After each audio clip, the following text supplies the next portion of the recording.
тухай хуулийн төслийг санаачлан боловсруулж 2025 оны 3 дугаар сарын 17-ны өдөр улсын хуралд өргөн мэдүүлсэн.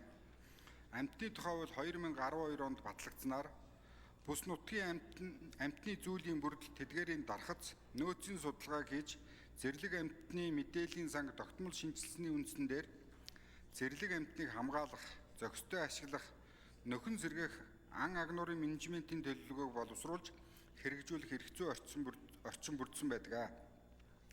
Монгол улсад 1986 оны байдлаар 30 гаруй мянган чон 18 аймгийн нутаг дэвсгэрт дарсан гэж Шинжлэх ухааны академийн биологийн хүрээлэнгийн эрдэмтдийн гаргасан судалгаанд дурджээ.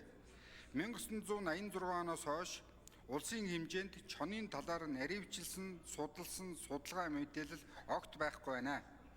Амьтны тухай хуулийн 28 дугаар зүйл заасны дагуу иргэн зохих төлбөр төлж сумын засаг даргаас олгосон эрхийн бичгийн дагуу агнуурын ховор амьтнаас бусад амьтныг өөрийн ахуйн зориултаар агнаж барьж болох бөгөөд тус эрхийн бичигт иргэний овг, нэр, агнах барих агнуурын амьтны зүйл, тоо, агнах барих хугацаа, газар, төлбөр хураамжийн хэмжээг наривчлан заадаг.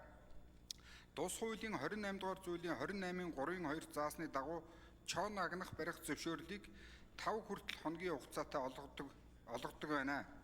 Мөн төлбөрийн хэмжээг тогтоохдоо байгалийн нөөц ашигласны төлбөрийн тухай хуулийн 12 дугаар зүйлийн 12-ийн 1-ийн 3, 17 дугаар зүйлийн 17-гийн 1-2 тус заасны дагуу засгийн газрын 2023 оны амьтны экологи эдийн засгийн үнэлгээг шинжилэн батлах тухай 260 дугаар тогтоолыг үндэслэн тухайн амьтны экологи эдийн засгийн үнэлгээний 20%-аар буюу 226 мянган төгрөгөөр зөвшөөрлийн хураамжийг 2% буюу 22,600 төгрөгөөр тус тооцож нэг чон агнах зөвшөөрөл 248,600 төгрөгийн үнэлгээтэй байна.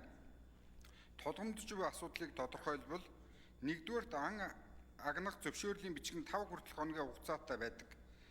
Хэрвээ тухайн хугацаанд ан хийж чадахгүй бол дахин сум орж зөвшөөрөл авах шаардлага үүсдэг тул төлбөр төлж зөвшөөрөл авах сонирхол байдаг байна. Хоёрдугаарт хууль заасны дагуу ан агнах зөвшөөрөл авахд шаардлагатай бичиг баримт бүрдүүлэх нь малчин иргэдийн хувьд хүндрэлтэй байдаг бөгөөд тухайлбал ангийн буу өмчлөх, эзэмших зөвшөөрөл авахд хүндрэлтэй байдаг. Гуравдугаарт малчид өмнө чон ихсэн тохиолдолд нийлж чон агнадаг байсан бол чон агнасан үнийг нэг хоноор шагнадаг байсан бол одоо малчин иргэд зөвшөөрлгүй чон агнавал өндөр торгуул төлөх учраас амь нас мал сүргээ чоноос хэрхэн хамгаалахаа мэдэхгүй байна.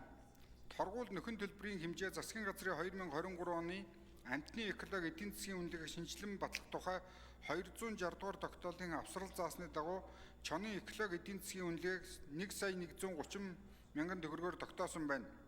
Зөвшөөрлгүй чон агнасан тохиолдолд зөрчлийн тухай хуулийн 7-гийн 6 дугаар зүйл заасны дагуу торгуул төлөхөөс гадна байгаль орчныг хамгаалах тухай хуулийн 49 дугаар зүйлийн 49-ийн 4 дахь хэсэг заасны дагуу 2,260 мянган төгрөгийн нөхөн төлбөр төлдгөө. Иймд амьтны тухай хуулийн 25 дугаар зүйл дор дурдсан агуулгатай 25-ын 7 дахь хэсгийг нэмэхээр тусгаж байгаа болно. Үүнд 25-ын 7 амь нас мал сүргээ хамгаалах зорилгоор чон агнасан бол энэ хуулийн 25-ын 1 дахь заалт хамаарахгүй буюу иргэн ахуйн зориултаар агнуурын амьтан агнах барихад эрхийн бичиг иргэн хуулийн этгээд тусгай болон үйлдвэрийн зориултаар агнуурын амьтан агнах барихад тусгай зөвшөөрөл авч гэрээ байгуулна гэсэн заалт хамаарахгүй байхаар тусгалаа. Уг хуулийн төслийн хүрээнд иргэд олон нийтийн дунд хэлэлцүүлэг явуулж 5,000 гаруй иргэд гарын үсэг зурулж ирүүлсэн болно. Иймд уг хуулийн төслийг дэмжиж өгөхийг та бүхнээс хүсье. Анхаарал хандуулсанд баярлалаа.